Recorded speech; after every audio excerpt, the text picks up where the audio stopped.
தேசிய முற்போக்கு திராவிட கழகத்துக்குமே அழைப்பு கொடுத்தாங்க. எல்லா எதிரணிகள் அனைவரும் ஒன்று சேரணும்னு.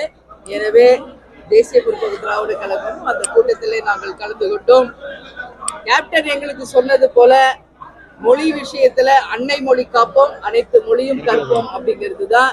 அதே மாதிரி தொகுதி சீரமைப்பு என்று வரும் பொழுது 40 தொகுதிகளுக்கு கம்மியாக தமிழ்நாட்டில் மத்திய அரசு கொண்டு வந்தால் தமிழக அரசுடன் இணைந்து நிச்சயமாக நாங்களும் மிகப்பெரிய ஆதரவை தெரிவிப்போம். எனவே தொகுதி சீரமைப்பு என்ற பெயரில் மத்திய அரசு தமிழகத்தை வஞ்சிப்பதை நிச்சயமாக தேமுதிக ஏற்றுக்கொள்ளாது. தமிழ் மொழியை பொறுத்த வரைக்கும் அன்னை மொழி காப்போம், அனைத்து மொழியும் கற்போம் என்றுதான் கேப்டன் சொல்லியிருக்காரு. எனவே அதுதான் எங்களுடைய நிலைப்பாடு. ஆனால் தமிழகம் முழுவதும் தமிழ் மொழியை கட்டாயமாக்கப்பட வேண்டும் என்பதையும் இந்த நேரத்தில் நாங்க தெரிவிக்கிறோம். கேப்டன் எப்பொழுதும் சொல்வது போல தமிழன் என்று சொல்லடா, தலை நிமிர்ந்து நில்லடா என்று இந்த நேரத்திலும் அந்த வாக்கியத்தை நான் பதிய வைக்க கடமைப்பட்டிருக்கேன். இன்னைக்கு பட்ஜெட் அறிவிக்கிறாங்க, நான் இங்க இருக்கேன்.